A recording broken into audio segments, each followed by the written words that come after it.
Bonjour à tous et bienvenue pour une nouvelle vidéo par Doute Passion avec aujourd'hui un artbook au titre super long. Il s'agit de World of Warcraft The Ultimate Visual Guide.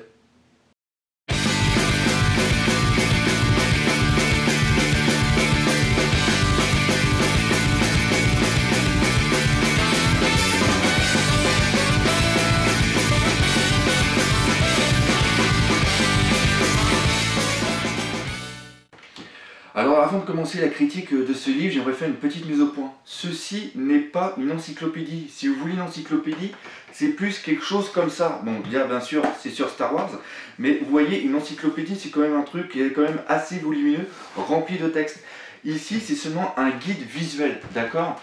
L'autre chose aussi que j'aimerais dire sur ce livre, c'est qu'il n'existe pour l'instant qu'en anglais, donc pour l'instant je ne l'ai pas lu en entier. Et aussi, je n'ai pas joué au jeu World of Warcraft, j'ai joué à Warcraft du 1 jusqu'au 3, et comme j'aime bien l'univers, j'ai lu quand même la plupart des romans. Donc il y a pas mal de trucs qui sont dit à l'intérieur, qui semblent être des coquilles, c'est ce que j'ai vu sur différents forums, mais là, je ne pourrais pas vous le montrer concrètement.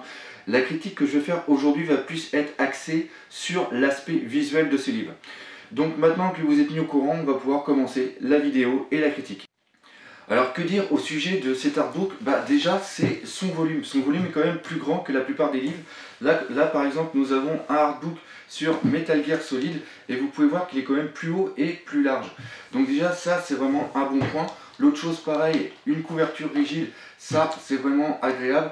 Et après l'illustration, je trouve que l'illustration vraiment arrache un max. Parce que la bonne idée c'est que ça reprend vraiment toutes les, comment ça s'appelle, les extensions de World of Warcraft.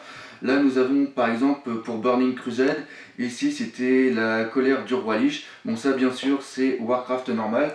Et derrière nous avons la troisième édition qui était Cataclysme avec Deathwing. Et après ici Chen le panda par rapport justement à la dernière extension. Et je trouve d'ailleurs c'est un peu comique parce que tu le vois ici, il a l'air complètement paumé. Donc l'autre chose que j'ai bien aimé aussi c'est par rapport à la, comment ça s'appelle, la couverture, je sais pas si vous pouvez voir, hop, ça nous fait une sorte de petit poster. Bon c'est sûr qu'il y a des trucs décrits dessus donc ça fait pas terrible, mais je trouve que les rajouts ici et ici sont quand même vraiment pas mal, ça a de la gueule. Et en plus quand on a enlevé la jaquette, c'est que nous nous retrouvons avec l'illustration mais sans aucune écriture recto et verso, et ça c'est vraiment très très bon. Donc vraiment un très très bon point par rapport à l'aspect extérieur de ce livre. Et maintenant nous allons passer tout de suite au contenu. Alors on va commencer le livre déjà par une belle double illustration que nous avons ici. Alors ça reprend une illustration en couleur qui était déjà sortie pour la sortie justement de l'extension Burning Crusade. Après, encore une belle illustration par rapport à Death Note, n'importe quoi, par rapport à Deathwing. Autant pour moi, je suis aussi un fan de manga, c'est pour ça que j'ai dit Death Note. Et là, nous arrivons maintenant dans la table des matières. Donc déjà, vous remarquez que les illustrations sont quand même belles et que les pages sont quand même assez épaisses. Le seul défaut, c'est que les pages sont quand même assez glacées, donc des fois on a des reflets du soleil.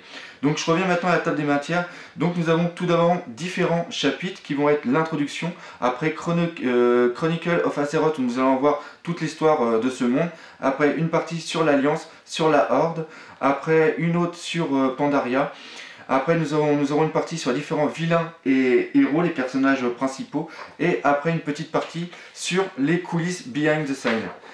Donc voilà, donc chaque partie, là nous avons la première introduction, chaque partie va être introduite par une double page avec une superbe illustration. Et là nous arrivons maintenant dans le vif du sujet. Donc vous voyez déjà dans ces quelques pages, nous avons quand même des très très belles illustrations et la mise en page est quand même super agréable. Toujours une double illustration avec quelques petites illustrations par-dessus. Alors là c'est la carte bien sûr d'Azeroth. Après nous avons les différents héros des différentes, les différentes races. Justement là on revient sur les races.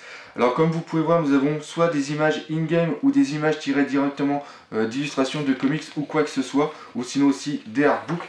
Donc vraiment quelque chose de très très bon. Comme vous pouvez voir c'est vraiment des petites, c'est pas, comme j'ai dit, c'est pas un savoir encyclopédique, il y a quand même quelques textes mais c'est seulement pour présenter.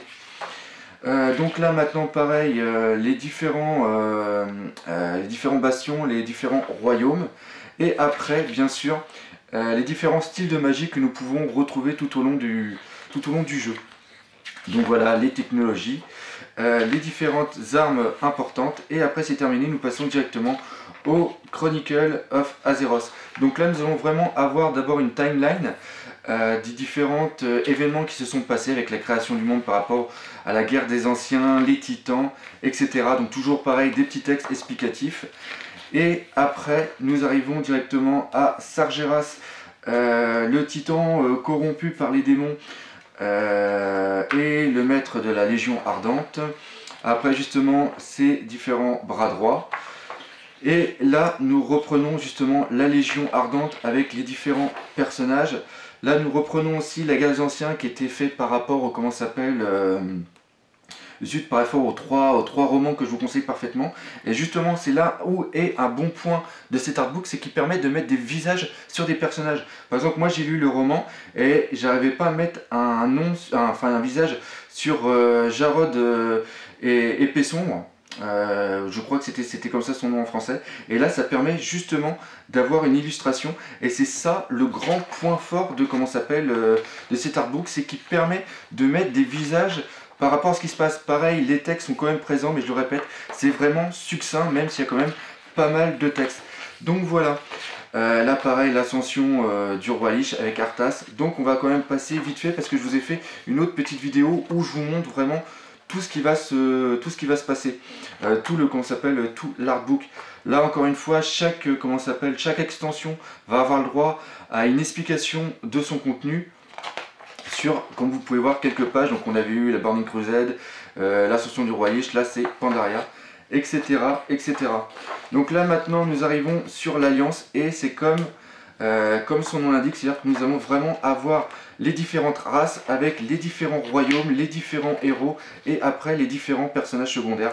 Donc ça va être ça tout au long de l'artbook avec autant tout ce qui va être l'Alliance et après tout ce qui va être la Horde. Donc vous voyez encore une belle illustration qui nous permet d'introduire le chapitre et ça va être comme ça tout au long de l'artbook. Donc voilà, toujours un personnage, une petite explication et un petit, vous pouvez voir ici, une sorte de petit explicatif par rapport au personnage. Donc voilà, pas grand chose à dire, à part que moi j'ai vraiment bien aimé les illustrations qui sont autant du jeu, des cinématiques, de l'in-game ou encore bien sûr des différents comics. Donc après nous allons arriver, une fois que la Horde va être terminée, la partie sur Pandaria. Après les héros et les vilains avec les différents personnages que nous rencontrons tout au long du jeu. Et après je vais arriver sur un beau foutage de gueule qui va être le derrière les scènes. Alors là on s'attend vraiment à quelque chose de magnifique. Déjà vous remarquez qu'il y a seulement que 6 pages. Voilà, vous avez 6 pages avec quelques photos des premiers jeux. Voilà, quelques petites illustrations. On va parler après des différents jeux et des différents, comment ça s'appelle, les jeux de cartes, les guides, les romans. Après nous passons sur le BlizzCon. Et après, il n'y a plus rien. Donc vraiment, c'était pas la peine de nous faire ces 6 pages de merde pour rien. C'est simplement pour rien. Je trouve que ça sert absolument à rien. Voilà. Donc ça vient un petit peu gâcher, pour ma part, cet artbook. Et ça, c'est vraiment dommage. Donc voilà, et nous allons maintenant passer à la conclusion de cet artbook. Alors c'est le moment des notes pour ce livre World of Warcraft The Ultimate Visual Guide. Alors au niveau de son aspect extérieur j'ai mis un 4,5 car vraiment tout est bon. L'illustration est superbe à l'arrache, il est de grand format, couverture rigide, donc c'est vraiment excellent. Maintenant au niveau de son contenu, là j'ai mis que 3 sur 5 et ça pour plusieurs raisons. Premièrement, comme on peut le voir sur pas mal de forums, il y a quand même pas mal de coquilles à l'intérieur et ça c'est vraiment dommage car ça s'adresse vraiment à des fans de World of Warcraft. L'autre chose aussi c'est que la dernière partie, comme nous l'avons vu dans la vidéo Behind the Scene, c'est un pur foutage de gueule. On s'attendait à quelque chose nous montrant les secrets de la création du jeu, des illustrations inédites ou quoi que ce soit, et il n'y a absolument rien du tout, d'où la note de 3 sur 5. Maintenant au niveau de la mise en page, là par contre c'est un 4,5 sur 5. Pourquoi? Parce que la mise en page est absolument géniale, plein d'illustrations double page, plein de petites illustrations vraiment inédites venant autant du comics que du jeu ou des cinématiques, et surtout tout est agréable, même les textes se font très très bien, donc ça c'est parfait. Maintenant au niveau de son rapport qualité-prix, j'ai mis un 4 sur 5 car on peut le trouver à moins de 20 €, et 20 € c'est vraiment un très très bon prix pour un livre qui fait 200 pages. C'est du World of Warcraft, ça aurait pu se vendre 25-30 euros, c'est sûr que ça se serait acheté. Donc là, bravo pour ce prix de moins de 20 euros, c'est vraiment très très bon. Ce qui vous donne maintenant une note totale de 16 sur 20, ce qui reste une bonne note pour un livre de cette qualité, qui ravira tous les fans de Warcraft par rapport aux illustrations, mais pas par rapport au contenu, car c'est pas un contenu encyclopédique. Ceux qui ont vraiment joué au jeu, qui ont les 5 extensions, qui ont des persos niveau 80, qui écoutent les podcasts, vous ne vont rien apprendre de nouveau à l'intérieur, mais les illustrations valent le coup de cet achat. Donc voilà, nous arrivons maintenant à la fin de cette vidéo, j'espère que vous avez aimé. Si c'est le cas, n'hésitez pas à laisser un pouce vert, abonnez-vous, ça vous prend que quelques secondes, mais c'est très important pour moi. Si vous n'avez pas aimé, tant pis, j'essaierai de faire mieux la prochaine fois. Je vous dis à bientôt pour de nouvelles vidéos, n'hésitez pas à venir sur mon site artbookpassion.com et je vous dis à la semaine prochaine. Allez, salut!